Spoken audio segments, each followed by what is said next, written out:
الحمد لله نحمده ونستعينه ونستغفره ونؤمن به ونتوكل عليه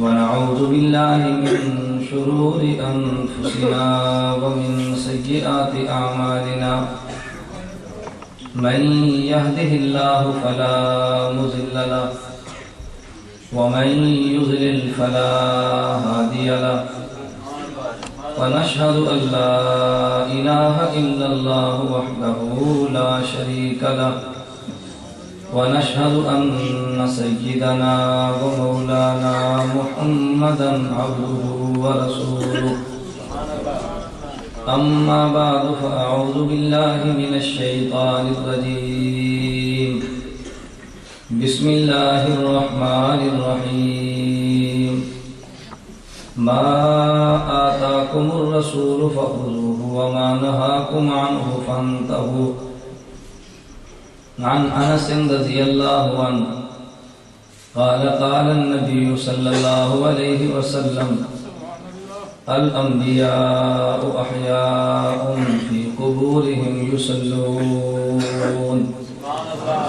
يا رب صل وسلم دائما أبدا على حبيبك خير الخلق كلهم هو الحبيب الذي ترجى شفاعته لكل هول من الأهوال مقتحم اللهم صل على محمد وعلى آل محمد كما صليت على إبراهيم وعلى آل إبراهيم إنك حميد مجيد اللهم بارك على محمد وعلى آل محمد كما باركت على إبراهيم وعلى آل إبراهيم إنك حميد مجيد سلام اس پر کہ جس نے بے کسوں کی دستگیری کی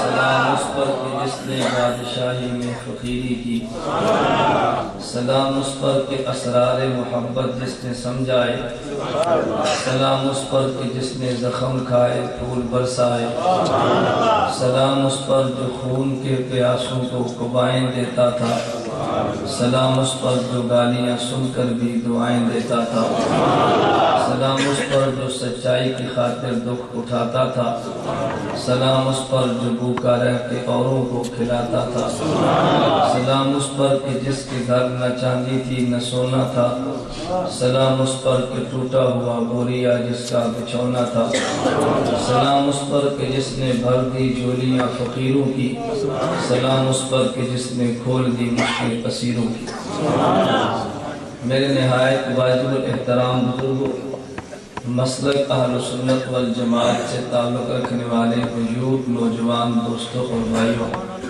اور نہایت واجب الاحترام ضلع اکاڑا سے تعلق رکھنے والے تمام معزز علماء کرام آپ حضرات نے اشتہارات کے ذریعے پڑھ لیا ہے ہماری آج کی کانفرنس کا عنوان ہے قرآن و سنت کانفرنس اللہ رب العزت نے انسان کو پیدا کیا تو ایک مقصد کا اعلان فرمایا وَمَا خَلَقْتُ الْجِنَّ وَالْإِنسَ إِلَّا لِيَعْبُدُونَ اللہ رب العزت اعلان فرما رہے ہیں کہ میں نے انسان کو عبادت کے لیے پیدا کیا عبادت کہتے ہیں اللہ کے احکام ماننے کو سوال پیدا ہوتا ہے کہ یا اللہ ہم تیری عبادت کریں تو کیسے نہ ہم نے تجھے دیکھا نہ ہم نے تیری بات کو سنا پہلے انسان کسی کی بات کو سنتا ہے پھر اس کی بات کو سمجھتا ہے پھر آدمی اس پہ عمل کرتا ہے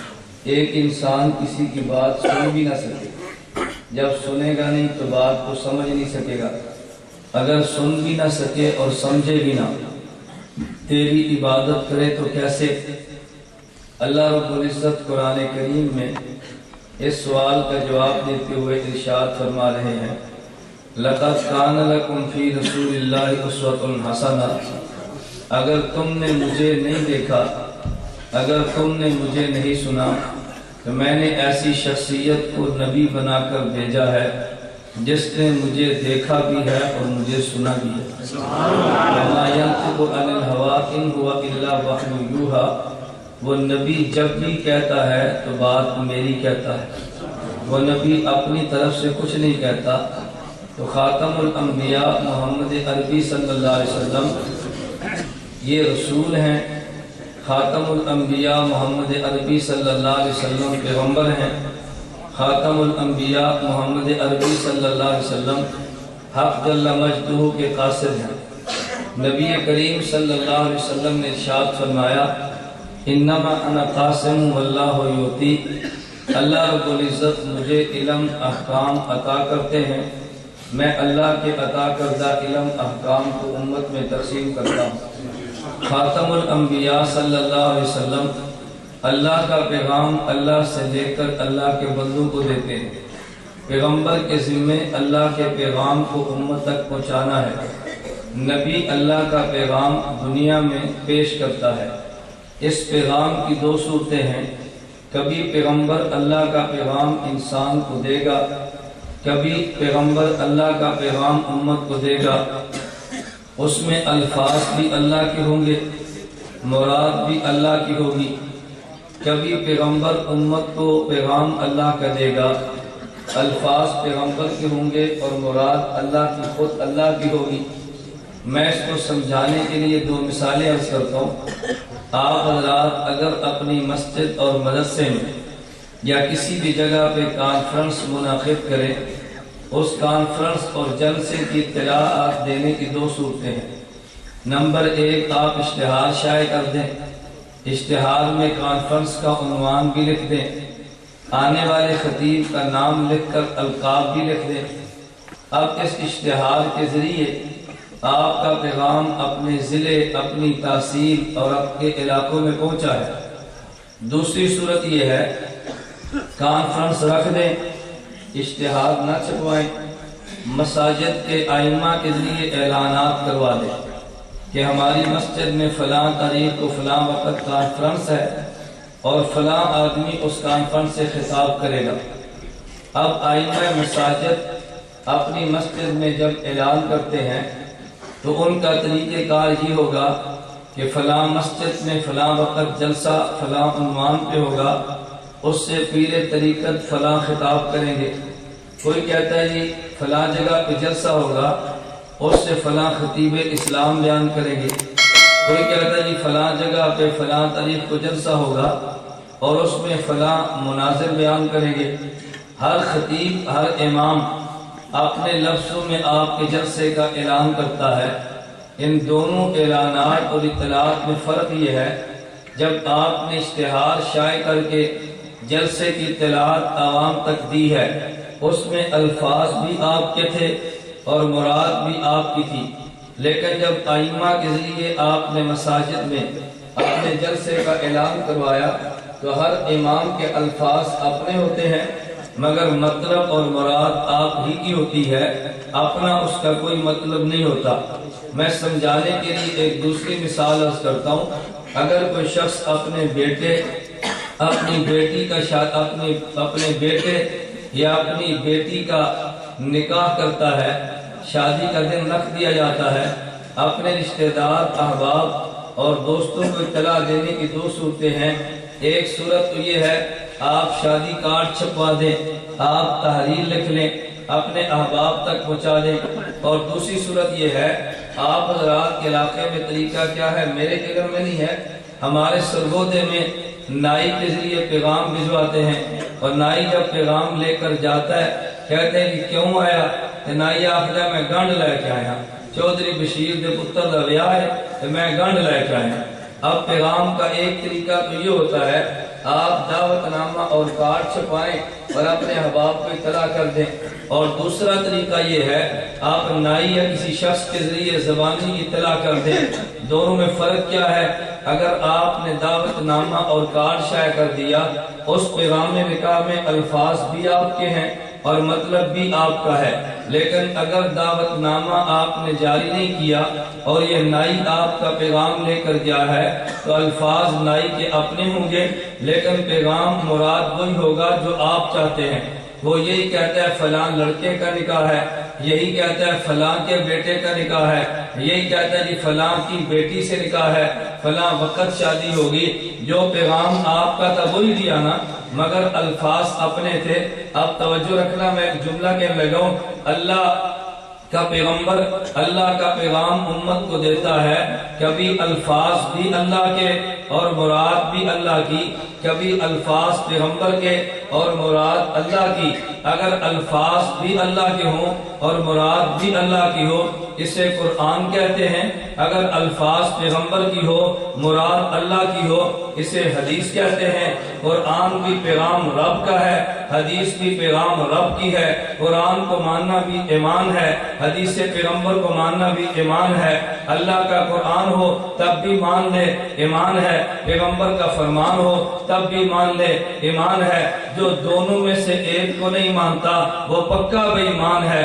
اللہ کا پیغمبر چاہے اپنے صحابہ کو قرآن پڑھ کے مسئلہ بتا دے، اللہ کا پیغمبر چاہے اپنی حدیث سے مبارک مسئلہ پڑھ کے مسئلہ بیان کر دے۔ خالق نے اعلان فرما دیا وَمَا يَنْطِقُ عَنِ الْهَوَىٰ إِنْ هُوَ إِلَّا وَحْيٌ يُوحَىٰ۔ پیغمبر قرآن پڑھے تو تب بھی نبی میری بات کہتا ہے، پیغمبر حدیث پڑھ دے تب بھی پیغمبر میری بات کہتا ہے۔ پیغمبر صلی اللہ علیہ وسلم نے، یہ شمائل ترمذی میں روایت موجود ہے، پیغمبر نے ایک جملہ کہا اور اللہ کے پیغمبر کو صحابہ سے یا رسول اللہ آپ جو بات فرماتے ہیں وہ حق ہے؟ پیغمبر نے فرمایا جی ہاں۔ اصحاب پیغمبر نے کہا یا رسول اللہ کبھی آپ ایک جملہ فرما دیتے ہیں غصے میں یا جملہ فرما دیتے ہیں مذاق میں، فرمایا لا یخرج منہ الا حق، اگر مذاق میں کہہ دوں میری زبان سے تب بھی حق نکلتا ہے، میں غصے میں کہہ دوں تب بھی میری زبان سے حق نکلتا ہے۔ میں اس لیے کہنا چاہتا ہوں قرآن یہ بھی رب کا پیغام ہے جو بندوں کے نام پر ہے، حدیث مبارک بھی رب کا پیغام ہے جو بندوں کے نام پر ہے۔ میں بات یہ چیلنج کے ساتھ کہتا ہوں، پوری دنیا میں ایک شخص کی ماں نے آج تک ایسا نہیں جنا جو یہ کہہ دے کہ پیغمبر نے مسئلہ بیان کیا ہو اور پیغمبر نے آیت نہ پڑھی ہو تو صحابی اعتراض کر دے حضرت آپ نے قرآن تو نہیں پڑھا، آپ نے حدیث کیوں بیان کر دی ہے، آپ کو چاہیے تھا نا قرآن پڑھ دیتے۔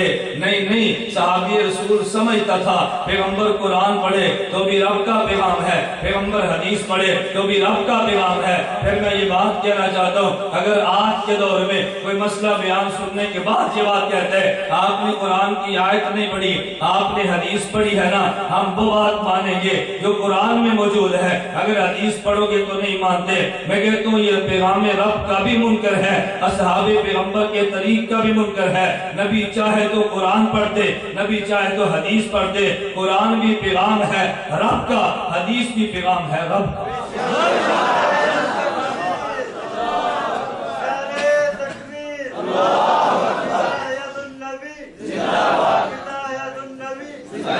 آئے گی باری مجھے چلنے کو دے، میں تو تمہیں باندھ رہا ہوں۔ اور جس طرز پہ گفتگو آج میں اپنے حجت اللہ فی الارض رئیس المناظرین حضرت اکاڑوی کے شہر میں کر رہا ہوں، میں دعویٰ تو نہیں کرتا مگر اس طرز پہ گفتگو آج سے قبل آپ نے کسی خطیب سے شاید نہ سنی۔ میں انشاءاللہ دلائل اور براہین کا انبار لگا دوں۔ پھر میں کہتا ہوں اگر کسی نے ماں کا دودھ پیا ہے تو میرے دلائل کا جواب دے، چاہتا ہے تو میری مسجد میں دے، چاہتا ہے تو اپنی مسجد میں دے، چاہتا ہے کمرے میں دے، چاہتا ہے تو گراؤنڈ میں دے، ہماری طرف سے کھلی اجازت ہے۔ میں نے کراچی تا پشاور چیلنج کیا ہے، لیکن آج تک قرآن کے نام پہ غلط قرآن پڑھنے والے، قرآن کے نام پہ غلط عقائد بیان کرنے والے ہمارے چیلنج کو کسی نے قبول نہیں کیا۔ اگر میری غلط فہمی ہے تو دیپال پور کا ملا چیلنج قبول کر لے، غلط فہمی ہے اکاڑے کا قبول کر لے، تم سے نہیں ہوتا گجرات کا ملا لاؤ، تم سے نہیں ہوتا تم پنجپیر کا لاؤ، میری طرف سے کھلا چیلنج ہے۔ میں تمہیں نہیں کہتا تم فلاں کو لائے اور فلاں کو نہیں لائے، دلائل میں بھی دیتا ہوں، دلائل تم بھی دو، دلائل کی دنیا میں بات کرو۔ میں جو موقف بیان کروں گا نا، میں رب نے چاہا میں انشاءاللہ دلائل کے ساتھ بیان کروں گا، میں رب نے چاہا میں جرأت کے ساتھ بیان کروں گا، میرے اللہ نے چاہا میں اس میں کوئی ابہام نہیں چھوڑوں گا۔ دلائل کا جواب تم دو نا، میں گالی کا جواب گالی دینے کا قائل نہیں ہوں، بلا وجہ فتوے دینے کا قائل نہیں ہوں۔ میری حیثیت مجتہد کی نہیں ہے، میری حیثیت ناقل کی ہے۔ میں فتوے نقل کروں گا تو اکابر کے الفاظ نقل کروں گا تو اکابر کے، میں اکابر کے علم کی بنیاد پہ کہتا ہوں۔ توجہ رکھنا، پیغمبر چاہے تو قرآن پڑھ دے، پیغمبر چاہے تو حدیث پڑھ دے، تو یہ نہیں کہہ سکتا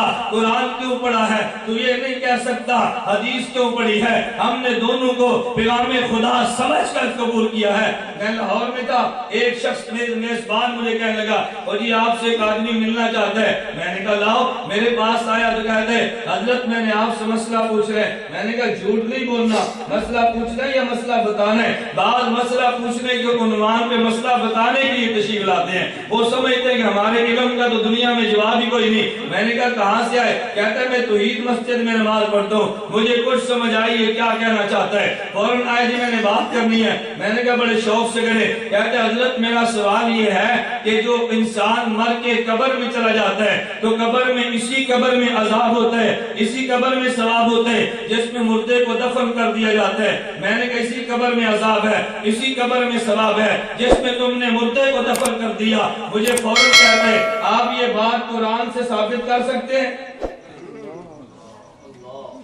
فوراً کہتا ہے قرآن سے ثابت۔ آپ نے کیا کہنا تھا؟ آپ نے فوراً کیا کر سکتے؟ کیوں ہم فوراً نہیں بولتے؟ میں کہتا ہوں ڈسپینسر اور ڈاکٹر میں فرق ہے۔ ڈسپینسر کے پاس بیٹا لے کر جاؤ، اس کو نزلہ ہے، وہ 2 گولیاں 1 ٹیکہ 100 روپیہ کھلا۔ آپ کل شام پھر گھر آؤ گے، آپ کے گھر والوں نے کہنا ہے کل جو ڈسپینسر نے دوائی دی تھی نا ماشاءاللہ پورا دن بڑے آرام سے گزرا ہے، آج دوائی پھر لے آؤ، پھر 100 روپیہ۔ ایک دن گزر گیا، شام آؤ گے گھر والوں پھر کہہ رہے ہیں آج پھر لاؤ۔ یہ ڈسپینسر تھا نا، ڈاکٹر یوں نہیں کرتا۔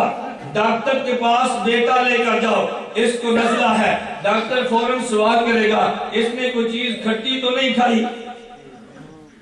پوچھ رہا کہ نہیں ڈاکٹر؟ ڈاکٹر پوچھتا ہے بھی اس کو رات کو سردی تو نہیں لگی؟ کیوں؟ ڈاکٹر پہلے کیوں کا علاج کرتا ہے۔ نزلہ ہوا تو کیوں ہوا؟ اگر گلے کی خراش ٹھیک ہو گئی تو نزلہ ٹھیک ہے، اگر اس کے جسم کی سردی ختم ہو گئی تو نزلہ ٹھیک ہے۔ پہلے ڈاکٹر اس کے کیوں کا علاج کرتا ہے، اس کے بعد دوائی دیتا ہے نا۔ الحمدللہ میں جس علاقے میں جاتا ہوں تو کوئی نہ کوئی مریض ضرور آتا ہے، ہمیں خوشی ہوتی ہے الحمدللہ۔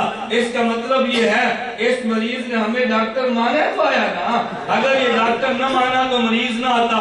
اگر کوئی پریشانی تو چھٹتی ہے، کوئی وجہ تو ہے نا، ہم اس لیے جس علاقے میں جائے۔ میں کہتا ہوں ہمارے آنے پر جو خوش ہیں اللہ مزید خوشیاں عطا فرما دے، ہمارے آنے پر پریشان ہیں اللہ ان کی پریشانی کو دور فرما دے۔ ہم نے بد دعا تو نہیں کی نا، ہم نے دعا مانگی ہے اللہ خوش ہے تو اور خوشیاں دے دے، اللہ پریشان ہے تو پریشانیاں دور فرما دے۔ میں نے فوراً کہا، مجھے کہتا ہے جسی قرآن میں ہے۔ میں نے کہا میں ایک سوال تو اس سے کر سکتا ہوں؟ مجھے کہتا ہے جی وہ کیا؟ میں نے کہا جب تمہارے لاہور میں کوئی مر جائے تو تم فوراً ٹھکائی شروع کر دیتے ہو؟ کہتا ہے جی کیا مطلب؟ میں نے کہا فوراً عذاب شروع ہو جاتا ہے؟ کہتا ہے جی نہیں۔ میں نے کہا جب مر جائے تم کیا کرتے ہو؟ کہتا ہے میت کو سب سے پہلے غسل دیتے ہیں، ہم غسل کے بعد میں نے کہا پھر کہتا ہے میت کو کفن دیتے ہیں، میں نے کہا پھر کہتا ہے میت پہ جنازے کی نماز پڑھتے ہیں، میں نے کہا پھر کہتا ہے میت کو قبر میں دفن کرتے ہیں، میں نے کہا پھر کہتا ہے دفنانے کے بعد واپس گھر آگے۔ میں نے کہا تم سے کوئی بندہ پوچھے تم نے میت کو غسل دیا ہے، رب نے قرآن میں حکم دیا میت کو غسل دو، کوئی تم سے پوچھے تم نے میت کو کفن پہنایا، رب نے قرآن میں کہا میت کو کفن دو، کوئی تم سے سوال کر گزرے تم نے جنازے کی نماز پڑھی ہے، رب نے قرآن میں کہا میت کو جنازے کی نماز پڑھو، تم نے جو قبر میں دفن کیا رب نے قرآن میں کہا اس میت کو قبر میں دفن کر دو، تمہارا جواب کیا ہوگا؟ کہتا ہے جواب نہیں میں ہوگا۔ میں نے کہا پھر کوئی پوچھ لے جب قرآن میں اس نے میت حکم نہیں تھا تم نے غسل کیوں دیا؟ کفن میت حکم نہیں تھا تم نے کفن کیوں دیا؟ صلاۃ علی المیت حکم نہیں تھا تم نے جنازہ کیوں پڑھا؟ یہ دفن میت حکم نہیں تھا تم نے قبر میں دفن کیوں کیوں کیا؟ تیرا جواب کیا ہوگا؟ کہتے ہیں قرآن میں اگرچہ نہیں ہے، حدیث میں تو ہے نا۔ پھر میں نے کہا میں بھی پوچھ سکتا ہوں نا، غسل میت قرآن میں نہیں تھا، حدیث میں تھا، تو نے مانا ہے؟ غسل میت قرآن میں نہیں تھا، حدیث میں تھا، تو نے مانا ہے؟ صلاۃ علی المیت قرآن میں نہیں تھا، حدیث میں تھا، تو نے مان لیا ہے؟ غسل میت قرآن میں نہیں تھا، حدیث میں تھا، تو نے مانا ہے؟ اگر عذاب میت قرآن میں نہیں تھا تو نے کیوں نہیں مانا؟ اگر عذاب قبر قرآن میں نہیں تھا تو نے کیوں نہیں مانا؟ معلوم ہوتا ہے کہ دال میں کالا کالا ہوگا نا۔ میں نے کہا اگلی بات میں کہہ دو، غسل تم نے دینا تھا، بغیر قرآن کے مانا ہے۔ غسل میت تم نے دینا تھا، بغیر قرآن کے مانا ہے۔ جنازہ تم نے پڑھنا تھا، بغیر قرآن کے مانا ہے۔ قبر میں تم نے دفن کرنا تھا، بغیر قرآن کے مانا ہے۔ اور قبر میں درست منکر نکیر نے پھرنے ہے، تو نے قرآن کا مطالبہ کیوں کیا؟ یہ تو قبر میں منکر نکیر کہہ دینا، اللہ قرآن پڑھ کے عذاب دینا، نہ پڑھ تو عذاب نہیں دیتا۔ جو تیرا کرنے تھے بغیر قرآن کے مان گیا، جو منکر نکیر کے تھے تو نے قرآن کا مطالبہ کیوں کیا؟ میں نے کہا چار اگر قرآن میں نہیں تھے تم نے مان لیے نا، اگر پانچواں حدیث میں نہ ماننے کی وجہ بیان کرو، بیان کرو وجہ۔ فبوہت الذی فبوہت الذی، اگلی آیت وہ پسند ہے تو پوری کرے، فتوہ نہیں ہے تو نہ پڑھے، میں تو کوئی فتوہ نہیں دے رہا۔ فبوہت الذی چپ ہے۔ میں نے کہا بتاؤ، آپ چپ ہو گیا نا، توجہ رکھنا۔ میں نے کہا میں تیری غلط فہمی دور کرنا چاہتا، یہ جو تم نے ڈھونگ رچا رکھا ہے نا، اگر قرآن میں ہو تو مانو، قرآن میں نہ ہو تو مانو۔ اگر عیسائی تمہیں، اگر مرزائی تمہیں کہتے حضرت عیسیٰ کا آسمان پہ جانا قرآن میں ہے، آسمان سے اترنا قرآن میں دکھاؤ، دکھا دو گے؟ کہتے ہیں نہیں۔ میں نے کہا مانتے ہو یا نہیں؟ کہتے جی مانتے ہیں۔ میں نے کہا عیسیٰ کا قرآن آسمان پہ جانا قرآن میں ہے، عیسیٰ کا زمین پر آنا حدیث میں ہے۔ ہم قرآن بھی مانتے ہیں، حدیث بھی مانتے ہیں۔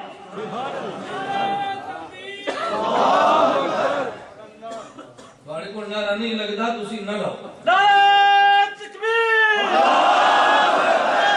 میں اس لیے کہتا ہوں، میں باہر کہتا ہوں، تم مجھے روٹین کا ملا مت سمجھو۔ میں کسی علاقے میں جاتا ہوں، ایسا کہتے ہیں وضو کر دیں گے، میں نے کہا وہ نہیں کر سکتے، تمہیں غلط فہمی ہے۔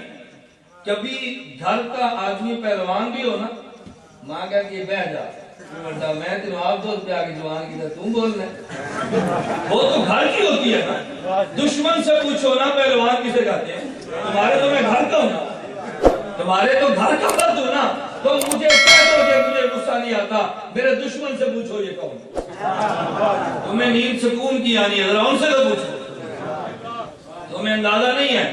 میں بحمدللہ تعالی میں یوں بات ماں تسنوں کے لیے نہیں کہتا، میں گزارش کر تو ہمیں اس بات کے ساتھ نہیں ہے، چپ ہو گیا۔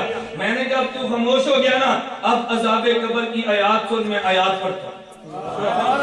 یہ نہیں کہ آیات نہیں ہے، میں تجھے منوانا چاہتا تھا، تیرا اصول غلط ہے، تیرا اصول غلط ہے، تو نے غلط اصول دے کے امت کو برباد کیا ہے، جیسے غیر مقرر نے اصول دیا۔ اور جی پہلے بخاری کی حدیث، پہلے بخاری حدیث، یہ دیپال پور سے مجھے فون آیا، کہتے ہیں جی مولانا آپ رفع الیدین بخاری سے ثابت کر سکتے ہیں؟ میں نے کہا میں تجھ سے پوچھتا ہوں، تو اذان کے کلمات بخاری ثابت کر سکتے ہیں؟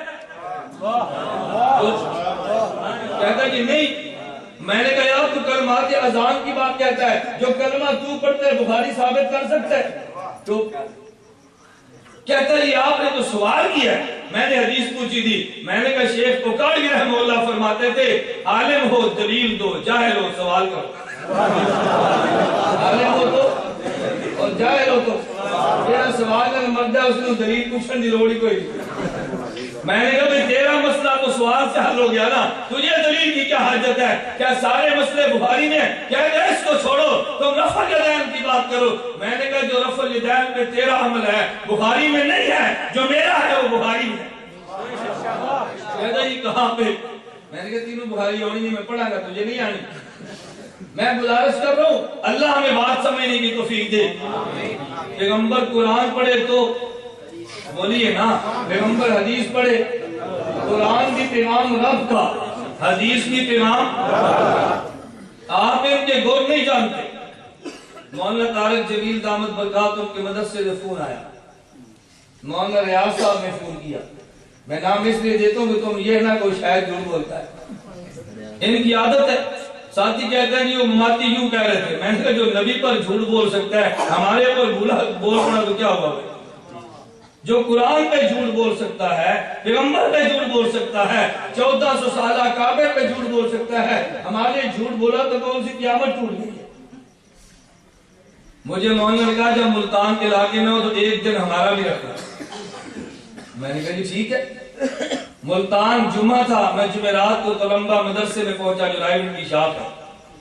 میں نے کہا مولانا حکم کرو.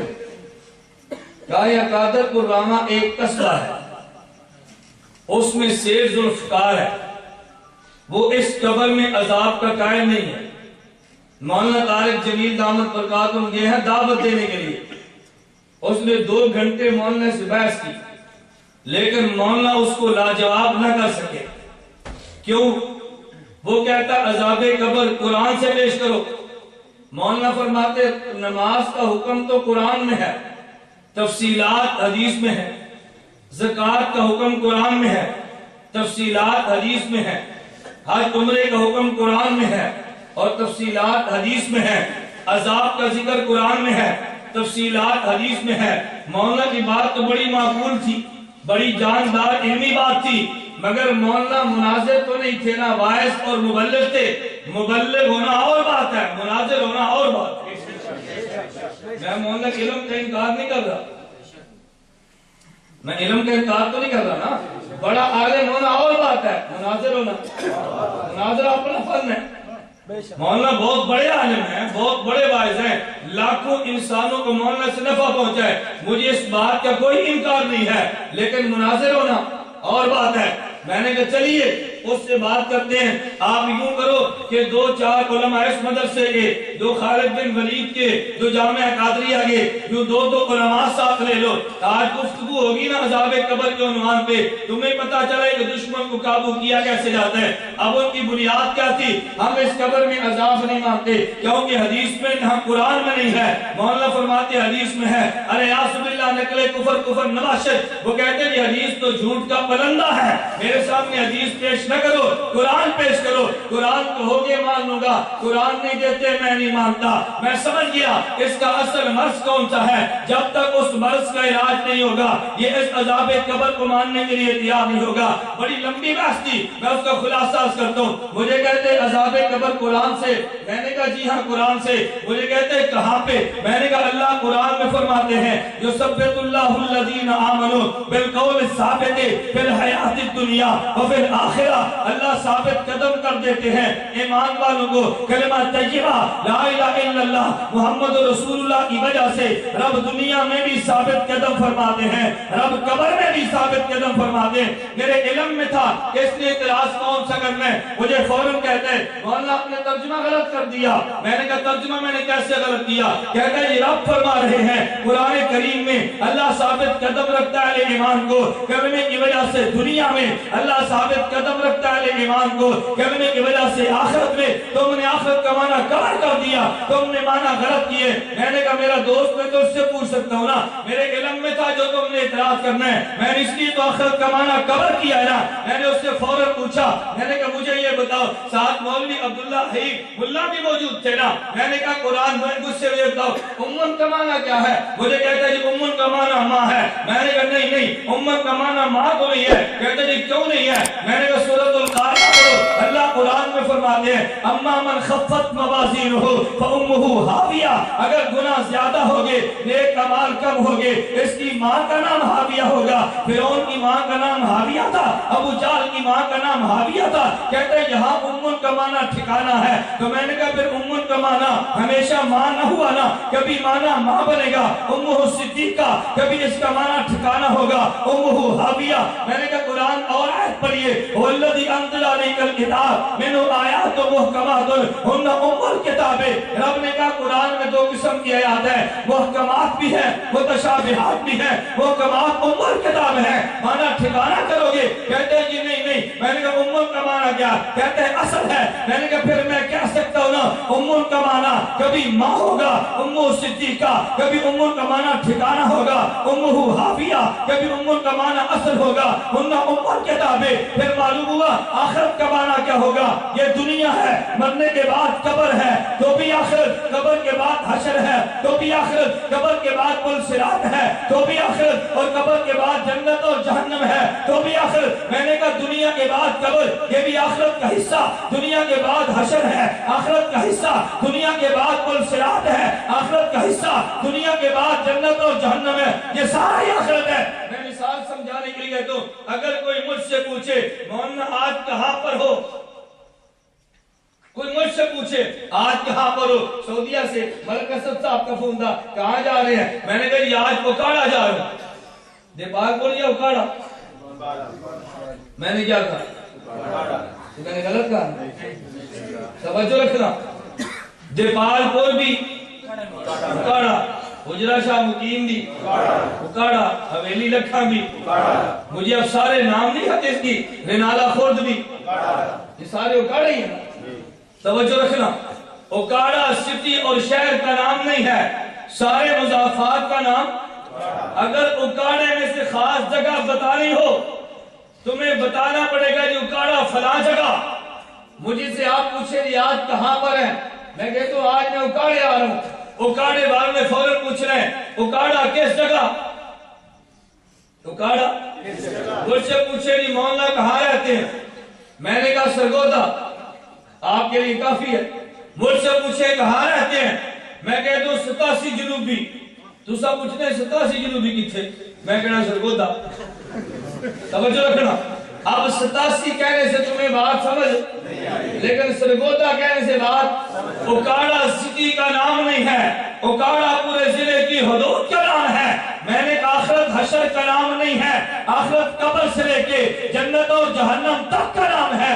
اللہ قرآن میں کہہ رہے یثبت اللہ الذین آمنوا بالقول الثابت فی الحیات الدنیا وفی الآخرہ۔ رب نے اعلان کیا ہم اہل ایمان کو ثابت قدم کرتے ہیں کلمے کی وجہ سے، دنیا میں کلمے کی وجہ سے، آخرت میں قبر بھی آخرت ہے، حشر بھی آخرت ہے، پل صراط بھی آخرت ہے، جنت اور جہنم بھی آخرت ہے۔ میں نے کہا میں پوچھتا ہوں قرآن تم پہ نازل ہوا، کہتا ہے جی نہیں، میں نے کہا قرآن مجھ پہ نازل ہوا، کہتا ہے جی نہیں، میں نے کہا قرآن کس پہ نازل ہوا، کہتا ہے خاتم الانبیاء محمد عربی صلی اللہ علیہ وسلم پہ۔ میں نے کہا پھر مسئلہ صاف ہو گیا، رب قرآن میں کہتے انزلنا الیک الذکر لتبین للناس ما نزل الیہم، پیغمبر میں نے قرآن آپ پہ نازل کیا، قرآن کا معنی آپ بیان کرتے۔ میں نے کہا رب نے کہا ہم ثابت قدم کرتے ہیں، دنیا میں ثابت قدم رکھتے ہیں، آخرت میں اگر آخرت کا معنی قبر پیغمبر سے میں ثابت کر دوں میں سچا، آخرت کا معنی یہاں پہ پیغمبر سے حشر ثابت کرتے تو سچا، یا نبی کا فرمان تو پڑھ یا میں پڑھتا ہوں۔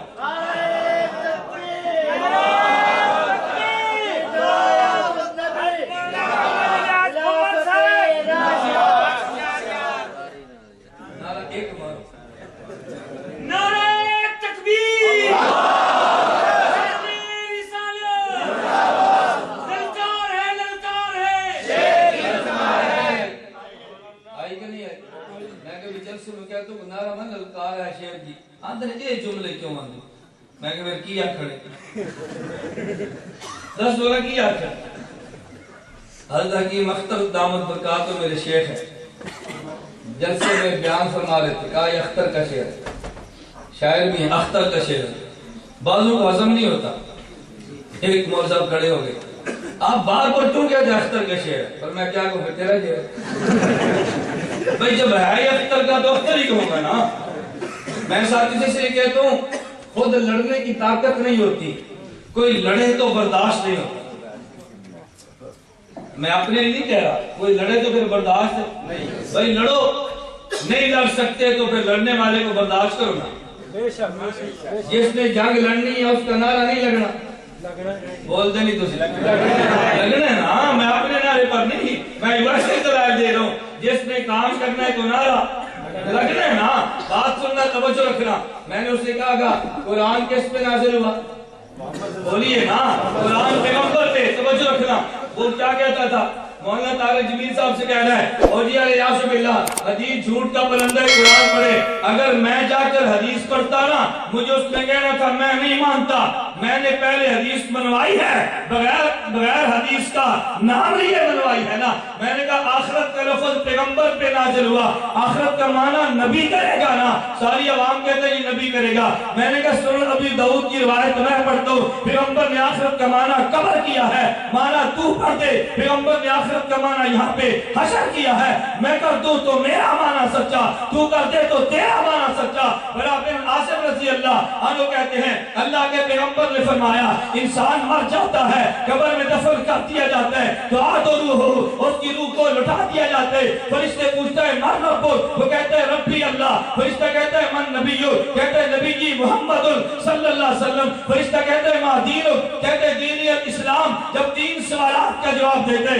فینادی مناد من السماء، آسمان سے فرشتہ آواز دیتے البسوہ من الجنہ، جنت کا لباس دے دو، افرشوہ من الجنہ، جنت کا بچھونا دے دو، وفتحوا باب من الجنہ، جنت کا دروازہ کھول دو، فیاتی ہے من طیبہا وروحہا، میت یہاں پہ جنت وہاں پہ، جنت کی خوشبو یہاں تک پہنچتی ہے۔ پھر پیغمبر نے کہا فذالک قول اللہ یثبت اللہ الذین آمنوا بالقول ثابت فی الحیات الدنیا وفی الآخرہ۔ پیغمبر نے آخرت کا معنی قبر کیا ہے، یا میری مان لے یا نبی سے مانا تو پڑھ۔ نعرہ تکبیر، نعرہ رسالت، نعرہ تکبیر۔ بات ٹھیک ہے غلط ہے؟ میں ساتھ اس کہتا ہوں کہ بنا لگے نا نعرہ رسالت ہم پریشان ہوتے ہیں، بھئی محمد رسول اللہ کیوں؟ یہ کیوں پر پریشان وہ ہوتا ہے جس کو نعرے کا معنی نہیں آتا۔ نعرے کا معنی آئے تو کوئی پریشانی نہیں۔ آپ نے نعرہ لگایا نعرے سننا، نعرہ لگایا جی نعرے تکبیر، سمجھ آ گئی نا؟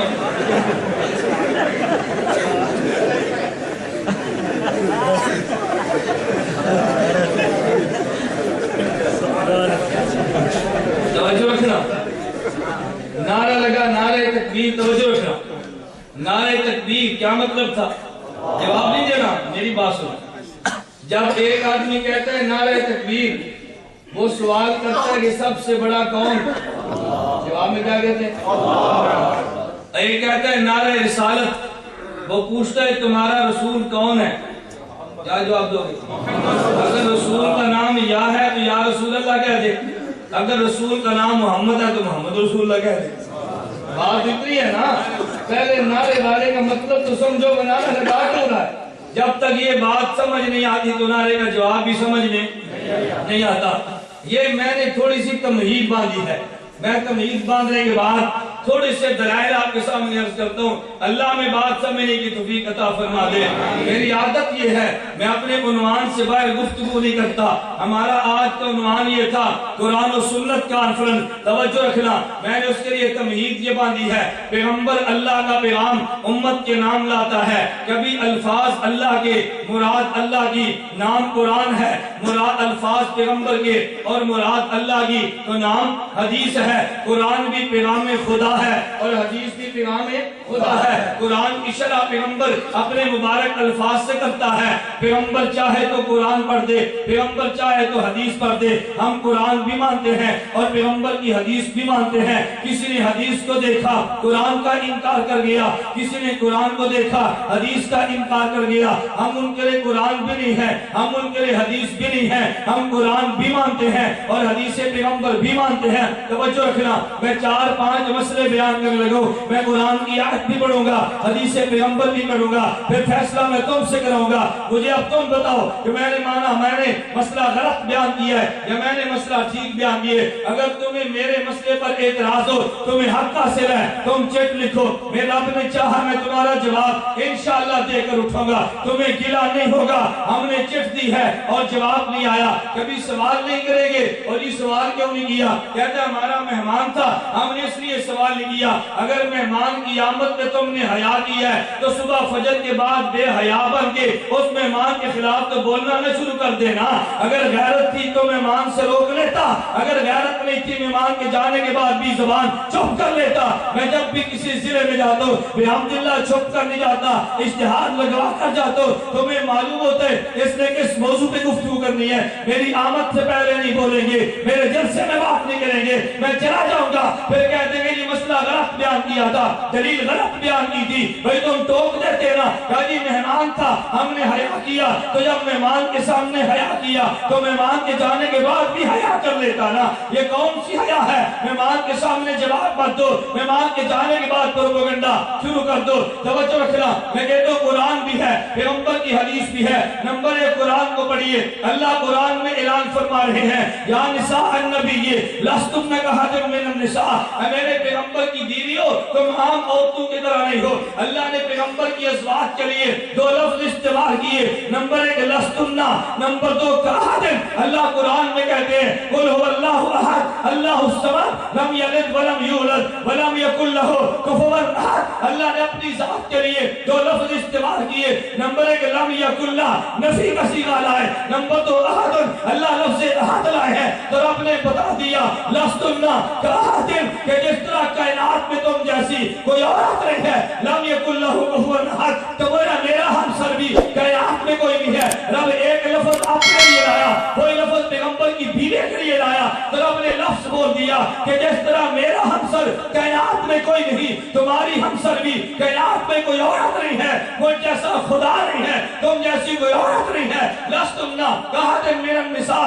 آگے رب نے فرمایا انما یرید اللہ لیذھب عنکم الرجس اہل البیت, تم پیغمبر کی بیویاں ہو, تم جیسی کائنات میں کوئی عورت نہیں ہے. میرا پیغمبر پاک ہے, میں نے تمہیں پاک کر دیا. میرا پیغمبر بھی پیغمبر کے قریب نجاست نہیں آتی, میں نے تمہارے قریب بھی نہیں آنے دی. رب نے قرآن کریم میں پیغمبر کی بیویوں کا تذکرہ کیا, ان کو اہل بیت کہہ دیا. قرآن سے ثابت ہوا پیغمبر کی بیوی خدیجہ رضی اللہ عنہا اہل بیت میں شامل ہے. پیغمبر کی بیوی حفصہ رضی اللہ عنہا اہل بیت میں شامل ہے. پیغمبر کی بیوی حضرت عائشہ الزہرا, حضرت عائشہ صدیقہ رضی اللہ عنہا, یہ پیغمبر کی بیوی اہل بیت میں شامل ہے. ایک سوال وجود تھا نا, اللہ پیغمبر کی بیویاں اہل بیت میں ہیں, تو نے قرآن میں بتا دیا. مگر پیغمبر کی بیٹی زینب اللہ اہل بیت میں ہے, قرآن خاموش ہے. اللہ پیغمبر کی بیٹی رقیہ اہل بیت میں ہے, قرآن خاموش ہے. اللہ پیغمبر کی بیٹی ام کلثوم اہل بیت میں ہے, قرآن خاموش ہے. اللہ پیغمبر کی بیٹی فاطمہ اہل بیت میں ہے, قرآن نہیں بولتا, قرآن خاموش ہے. اللہ پیغمبر کا داماد علی اہل بیت میں ہے, قرآن خاموش ہے. پیغمبر کا داماد عثمان اہل بیت میں ہے, قرآن خاموش ہے. پیغمبر کا داماد ابو العاص رضی اللہ عنہ اہل بیت میں شامل ہے, قرآن خاموش ہے. پیغمبر کے نواسے اہل بیت میں شامل ہے, قرآن خاموش ہے. قرآن خاموش تھا, پیغمبر بولا. تو صحیح مسلم میں حدیث سے مبارک موجود ہے, روایت کی راویہ ام المومنین امی عائشہ رضی اللہ تعالی عنہا ہے. پیغمبر چادر لے کر بیٹھے تھے, حضرت حسن بن علی آئے, ادخلہ, پیغمبر نے چادر کے نیچے ان کو بھی داخل کر لیا. حضرت حسن آئے فتخلا, وہ بھی چادر کے نیچے آگے. فاطمہ الزہرا آئی, پیغمبر نے ان کو بھی چادر کے نیچے لے لیا. علی المرتضی آئے, پیغمبر نے ان کو بھی چادر کے نیچے لے لیا. پھر پیغمبر نے آیت پڑھی ہے انما یرید اللہ لیذھب عنکم الرجس اہل البیت. پیغمبر نے بتا دیا میرا علی بھی اہل بیت میں ہے, میری فاطمہ اہل بیت میں ہے, میرا حسن اہل بیت میں ہے, میرا حسین اہل بیت میں ہے. میں کہتا ہوں سنیت کا عقیدہ یہ ہے, پیغمبر کی بیوی خدیجہ اہل بیت میں ہے, قرآن کی وجہ سے. پیغمبر کی بیوی عائشہ اہل بیت ہے, قرآن کی وجہ سے. پیغمبر کی بیٹی فاطمہ اہل بیت ہے, قرآن کی وجہ سے. پیغمبر کی بیٹی فاطمہ اہل بیت میں سے ہے, حدیث پیغمبر کی وجہ سے. علی اہل بیت میں, حدیث پیغمبر کی وجہ سے. نواسی اہل بیت میں, حدیث پیغمبر کی وجہ سے. ہم نے امہات المومنین کو, ازواج مطہرات کو اہل بیت میں مانا, قرآن کی وجہ سے. پیغام رب کا, ہم نے پیغمبر کی بیٹی کو اہل بیت مانا, حدیث کی وجہ سے. پیغام رب کا, پیغمبر کے داماد کو اہل بیت مانا, حدیث کی وجہ سے. پیغام رب کا, ہم نے نواسے کو اہل بیت میں مانا, حدیث کی وجہ سے. پیغام رب کا, مجھے کہنے دے اہل بیت پیغمبر کی بیٹی کو نہ مانے, قرآن کا انکار ہے. پیغمبر کے داماد کو, پیغمبر کی بیٹی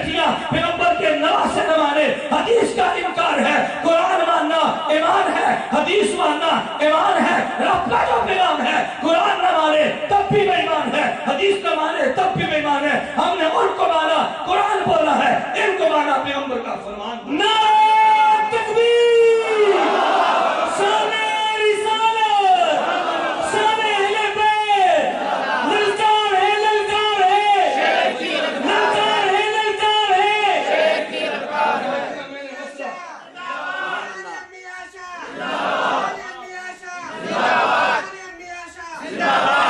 اور میں آج دیپال پور میں بڑی جرأت کے ساتھ کہتا ہوں اور یہ چیلنج کے ساتھ کہتا ہوں, میں سپاہی صحابہ کے نوجوان سے کہتا ہوں, پیغمبر کی بیوی امی عائشہ کے بارے میں جو جملہ پیغمبر کی بیوی پیغمبر کی بیوی امی عائشہ کے بارے میں جو کفر ایران کے خمینی نے بکا ہے, پیغمبر کی بیوی امی عائشہ کے بارے میں جو کفر یہاں نجفی نے بکا ہے, وہی کفر چتروڑی نے بکا ہے.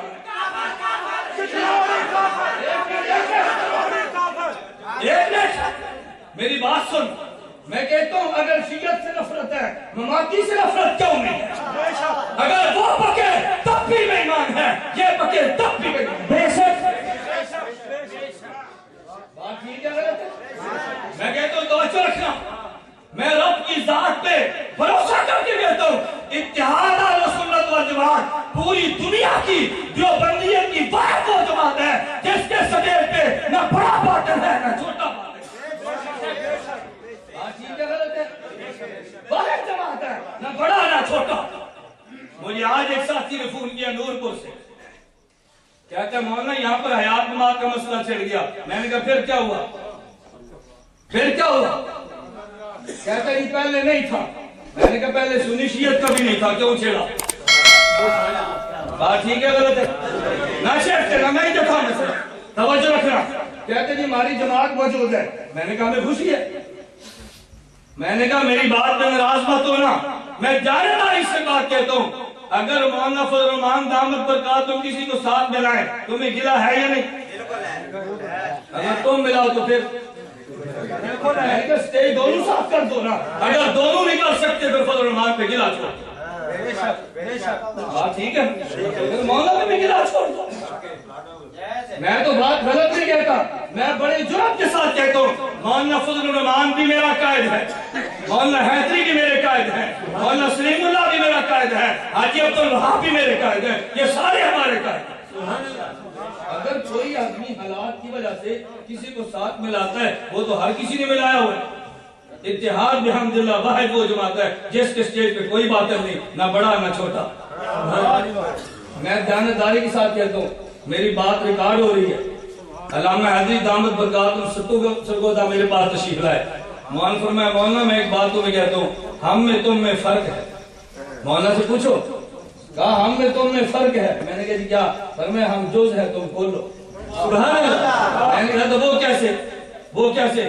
کہا ہم نے ایک کو رگڑنے کے لیے کچھ ساتھ رکھے ہیں, تم ہر کسی سے رکھتے. تیرا شیر میرا شیر علی, تیرا شیر میرا شیر, تیرا شیر میرا شیر.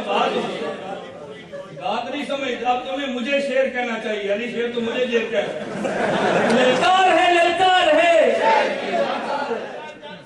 میں کہتا ہوں بات سمجھو, میں بات سمجھانا چاہتا ہوں. مولانا حیدری دامت برکاتہم نے کہا ہم ایک سے لڑیں, ہم نے 10 کو ساتھ رکھا ہے, تو نے تنہا سب سے لڑائی. اور میں کہتا ہوں بحمداللہ تعالی اگر شیعت کے ساتھ مناظرہ ڈیرہ غازی خان میں 1.5 سال قبل طے ہوا ہے تو مناظرہ اتحاد خود کیا لڑنے کے. پوچھو, میں آج بھی کہتا ہوں علمی جنگ ہو ہم قادر ہیں. تاریخی دستاویز مولانا فاروقی دامت رحمہ اللہ نے لکھی ہے, اس کا جواب شیعہ نے تحقیقی دستاویز لکھا ہے. 9 سال گزر گئے ہیں قرصتا, ہم نے ایک نہیں 2 جواب لکھے. ہمارا نظریہ ہے تاریخ مذہب شیعت کے نام پہ پاکستان میں کوئی تفصیلی کتاب نہیں ہے. میں نے 1 سال میں 1800 صفحات پر مشتمل کتاب تاریخ کروا دی. میں یہ کر رہا ہوں, میں صرف کہہ رہا ہوں تم نے ہمیں سمجھے ہی نہیں. جو میری علمی جان ہے نا, اللہ کرے یہ تم سب کو سمجھ آتا. ایسے میں تم بات سمجھو, میں ہر کسی کی قدر کرتا ہوں, ہر کسی. میرا اپنا موقف ہے, حضرت شیخ الہند رحمہ اللہ نے انگریز کے خلاف جنگ کے لیے اگر ہندو کو ساتھ ملایا ہے, میں نے ہندو کو مسلمان نہیں سمجھا شیخ الہند کی وجہ سے, مگر حضرت شیخ کی قدر کی. قدر ہے بھائی، ضرورت تھی. اگر امیر شریعت اسٹیٹ پہ رافضی بلائے ختم نبوت کے لیے، ہم نے اس کو اپنا نہیں سمجھا، امیر شریعت کی قدر کی. اگر سپاہ مماتی کو اسٹیج پہ لے آئے، ہم سپاہ کی قدر کریں گے، مماتی کو اپنا نہیں سمجھتے. ٹھیک ہے نا، یہ ہمارے ہیں، وہ ہمارا نہیں ہے. ہاں میں نے کئی لوگوں سے کہا، کہتے ہیں جی وہ مولانا فضل الرحمان دامت برکاتہم نے اتحاد کر لیا غیر مقدس سے. میں نے کہا پھر؟ دوسرے نے کہا جی ختم نبوت میں شیعوں سے کر لیا. تیسرے نے کہا جی سپاہ صحابہ نے مماتیوں سے کر لیا.